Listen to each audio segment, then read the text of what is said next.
예, 지난 금요일에 받은 악몽 같은 충격 때문에 여전히 많은 분들이 크게 분노하시고 또 좀 어떻게 보면 낙담하고 계신 걸로 알고 있습니다.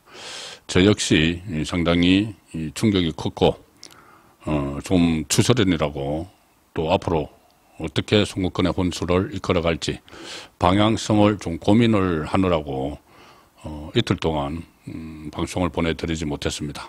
금요일 날 라이브 선거권의 정치쇼를 휴방을 했고 어제 서종욱 변호사와 매주 토요일 보내드리는 서종욱의 법대로 또 촬영을 하지 못했습니다. 여러 가지 정리를 하는 시간을 좀 짧았지만 저도 가졌고 앞으로의 방향성도 많은 고민을 했습니다. 그리고 정확한 예측을 드리지 못해서 많은 분들께 또 실망을 드린 그런 측면도 있어서 사과의 말씀을 드리겠습니다. 여러 가지 지금 그 판결, 윤석열 대통령 파면 선고에 뒤은 훌담들이 나오고 있는데 그 중에는 또 반드시 규명이 돼야 되는 부분도 있다는 말씀을 먼저 드리겠습니다. 8대 0이라는 결과가 나왔는데 5대 3 또는 4대 4 여기서 갑자기 왜 그렇게 변했을까?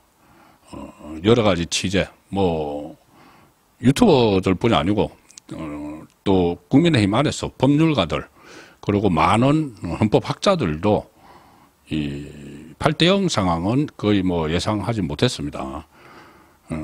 그런데 5대 3일 때, 5대 3 이야기가 나왔을 때, 마흔역을 임명하려고 그렇게 발부동을 쳤는데, 결과적으로 8대 0이 돼버렸죠. 여기에 관련해서, 정형식 주심 재판관이 마흔역의 역할을 대신했다. 그래서 나머지 두 사람, 김복형, 조한창은 또 대세에 따라가는 그런 모습을 보였다는 이야기들도 지금 많이 나오고 있습니다. 결과는 지금 나서 되돌리기는 어렵지만은 가령 이게 오늘 서종욱 변호사가 이 어떤 의혹들을 집중적으로 이제 캐고 있는데 주로 법조계 인맥이 넓으니까 캐고 있는데 조금 전에 올라온 영상을 보면은 이것은 반드시 규명을 좀 해야 된다는 생각이 듭니다. 제목이 정형식의 충격적 배신인데 서종욱 TV에서 나온 내용입니다. 야당의 정형식 협박을 했다는 그 내용을 의혹을 제기를 했습니다.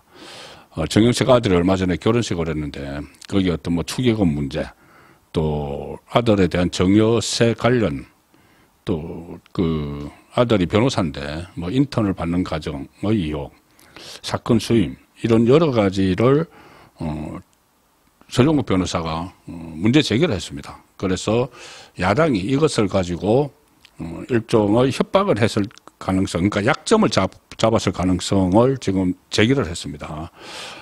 물론 이런 부분 반드시 철저히 규명이 돼야 되겠죠. 그래서 이 새로운 변수가 될 가능성도 있는데 어쨌든 지금 상황에서는 그런 감춰진 변수나 아니면은 일종의 공작 가능성, 헌법재판관들에 대한 위협 부분들 물론 헌법재판관들도 탄핵을 해야 된다. 김호준 그렇게 이야기한 거 이런 것은 이제 제가 말씀을 드렸지만 그 속에서 정말 어떤 그 일들이 일어나고 있었는지 이런 부분에 대해서 공작에 의한 이 현재의 결정이라고 말씀드리는 것은 아니고 지금 보면 여러 가지 의혹들도 불거지고 있는데 그런 부분까지 다 반영을 해서 방송을 해드리지 못한 점 그래서 그런 부분에 소홀했던 점 거듭 사과를 드리겠습니다. 일단 제가 이번 헌재 결정 중에서 가장 제가 의문을 표시하는 점을 하나만 말씀드리고 앞으로 어떻게 해야 될지 그 부분을 좀 설명을 드리고자 합니다. 이 헌재 선고문에 보면은 윤석열 대통령에 대한 인용 선고문에 보면은 야당을 질책하는 내용이 담겨 있죠. 문형배가 쭉 앞을 보고 있다가 갑자기 정청래 쪽을 쳐다보면서 읽은 게 있는데, 이 헌정사상 최초로 국회의 예결위에서 정액 없이 감액에 대해서만 야당 단독으로 의결을 했다, 이런 말도 했고, 그러니까 지적을 하는 거죠. 대통령이 야당의 전행으로 마비된 국정을 타개해야 할 책임감을 느꼈을 것으로 보인다. 윤석열 대통령이 그런 야당이 전행을 해서 국정이 마비돼서 그것을 타개해야 할 책임감을 느꼈을 것으로 보인다. 이렇게까지 선고문에 넣었습니다. 그리고 국회의 권한 행사가 권력 남용이라거나 국정 마비를 초래하는 행위라고 판단을 한 것은 정치적으로 존중돼야 한다, 이렇게까지 이야기를 했습니다. 이 국회의 권한 행사 남용, 국정 마비, 예산 폭거, 이런 것은 윤석열 대통령이 비상계엄령을 발동한 사유 중에서 중요하게 집어넣었죠. 그것은 마치 그것을 인정하는 듯한 이런 문장을 집어넣었는데, 이게 나중은 결과적으로 일종의 인용을 끌어내기 위한 장치였습니다. 장치. 이 선고문을 바로 정형식 주심이 썼는데 일종의 장치였다. 왜 그러냐 하면은, 그렇게 쭉 하고 나서는 그 뒷부분에서는 대통령도 국민의 대표인 국회를 협치의 대상으로 존중했어야 한다, 이렇게 또 합니다. 앞에 부분은 야당이 국정 발목 잡기를 하는 것은 탄핵 사유죠. 그러니까 그 비상계엄령이 사유고 비상계엄령을 발동했다고 해서 탄핵 사유죠. 자, 그런데 그 부분에 대해서 인정을 하면서 그 다음에 대통령도 국민의 대표인 국회를 협치의 대상으로 존중했어야 한다. 이건 완전히 정치적 해석입니다. 협치의 대상으로 존중하지 않았다는 이야기죠. 정치적으로 해석을 한 겁니다. 자, 그래서 어쨌든 이런 식으로 결론을 내렸고, 한마디로 이야기하면은 현재의 선고문은 정치적 문제를 정치로 풀어야 되는데 비상계엄령을 통해서 풀려고 했다, 이 이야기죠.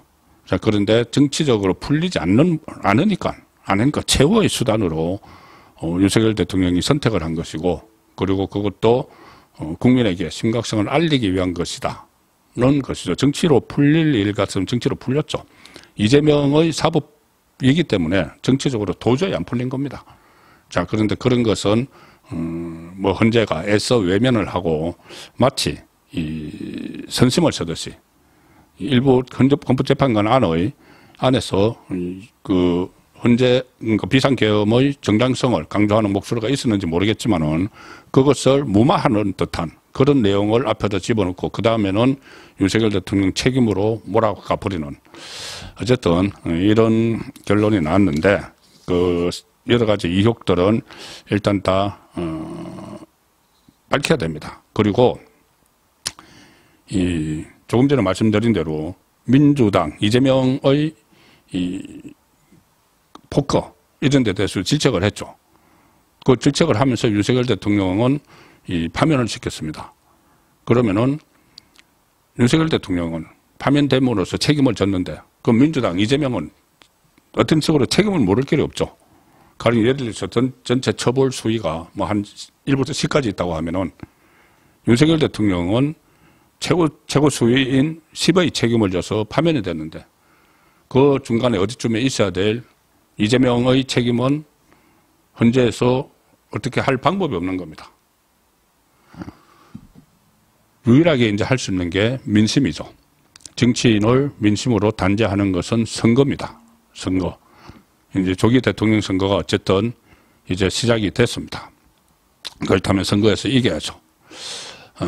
선거에서 이겨야 되는데, 제가 이것은 뭐 또다시 희망회로 뭐 이런 이야기가 나올지 모르지만 이렇게 되도록 만드는데 저도 지금부터 60일 동안 모든 노력을 다 기울일 것이기 때문에 충분히 정권 재창출을 할 수 있다. 지금 이재명이 독재하는 것 같지만 그렇지 않다는 말씀을 드리겠습니다.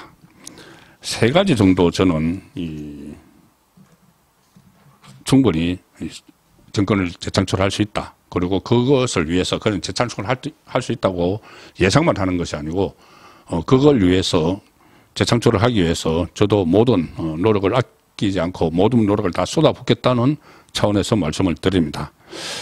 첫 번째, 정신호 이재명이 지금 30% 지지율 30% 박스권 안에 갇혀 있다. 금요일 여론조사도 34% 나왔죠. 그런데 중요한 것은 이 무응답, 모름 이쪽이 38%로 더 높습니다. 그래서 모름시, 그러니까 모름, 무응답 이쪽이 사실상 1위다 이런 말까지 있죠. 이재명이 30% 박스권에 갇힌 것은 상당히 오래됐습니다. 자, 본인의 극성 지지층 이렇게 숱한 논란이 있어도 사법위기가 있어도 지지를 하는 개딸을 중심으로 딱 그 30% 초중반대 지지율을 가지고 있는 것이죠. 그걸로는 대통령이 안 됩니다. 이 역대 그 87 체제 이후에 30%대로 당선된 사람은 노태우 전 대통령이 유일하죠.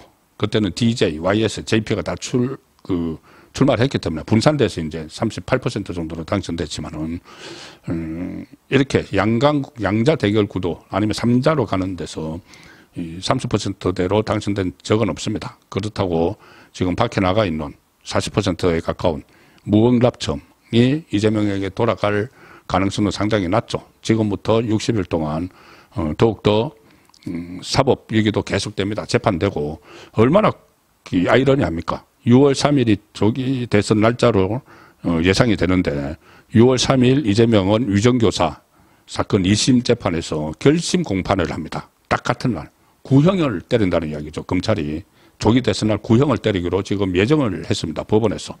물론 바꿀 가능성도 있죠. 조기 대통령 선거하는 날에 이재명이 출마해서 막 하면은 설마 그날 뭐 구형을 때리겠느냐.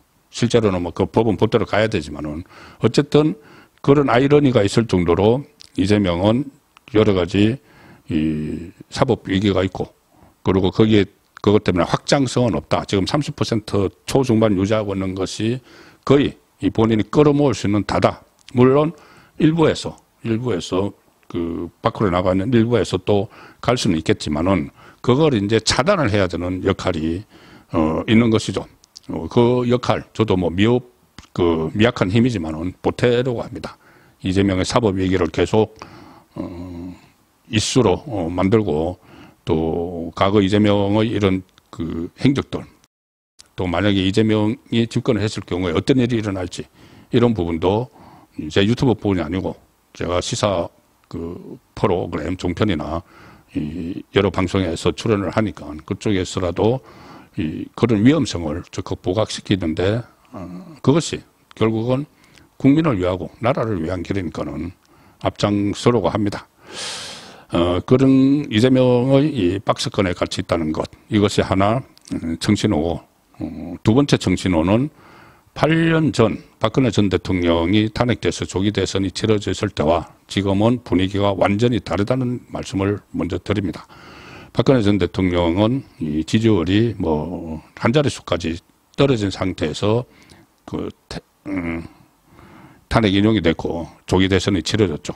그래서 그 여세를 몰아서 문재인 정부가 탄생을 했는데 지금은 윤석열 대통령의 지지율이 뭐 40%까지 넘어가는 50%로 넘어가는 그런 조사가 있을 정도로 이 뒷심이 있기 때문에 밀어주는 힘이 있기 때문에 충분히 8년 전과는 상황이 다르다.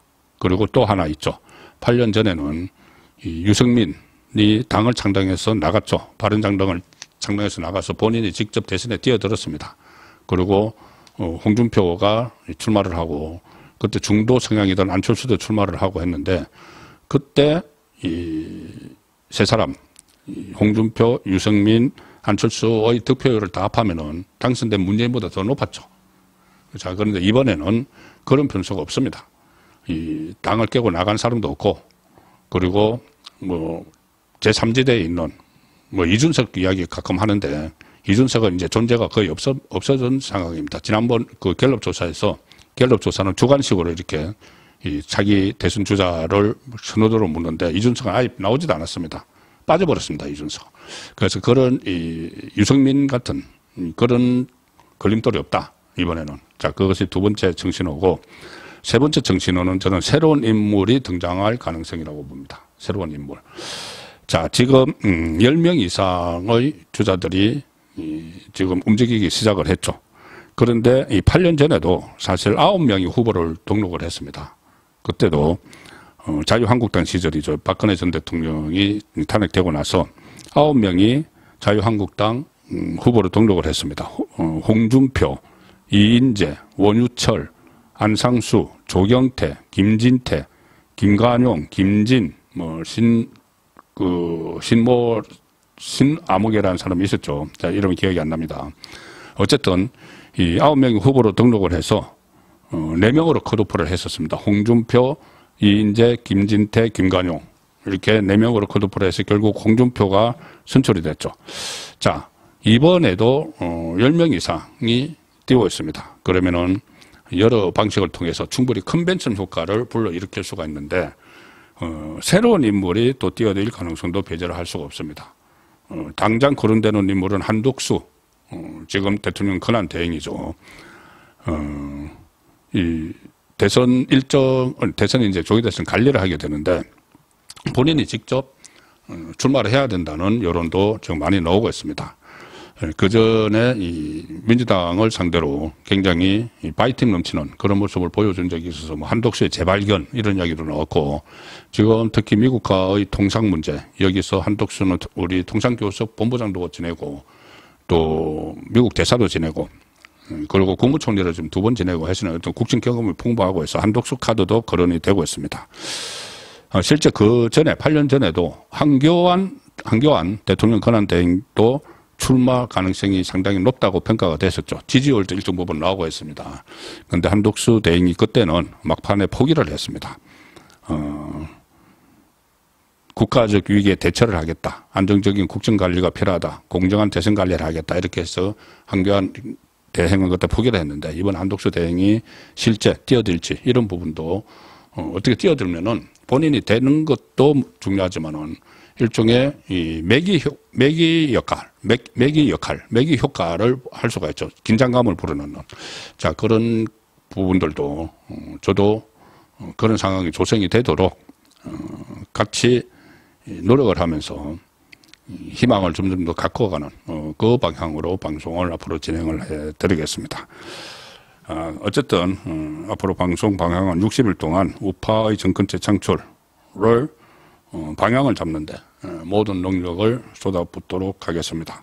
그리고 경선 과정이 이제 시작이 되면은 국민의힘 누군가를 지지를 해야 되겠죠. 저도 전국권의 혼술TV도 지지를 해야 되는데 그 누구를 지지를 할지, 누가 가장 적합한지, 누가 정권 재창출을 할 수 있는지, 자, 그 부분은 저의 판단보다는 우리 구독자분들이 보내주시는 문자, 그리고 댓글, 이런 것들을 제가 종합적으로 판단해서 여러분들의 뜻에 따라서 지지 후보를 나름대로 경선이 이제 한창 진행이 되는 과정에서 정하겠다는 의견을 수렴해서 거기에 따르겠다는 약속을 드리겠습니다. 그리고 제 의견도 중간중간에 말씀을 드리면서 결과적으로는 여러분들의 의견에 따르겠다는 그런 약속을 드립니다.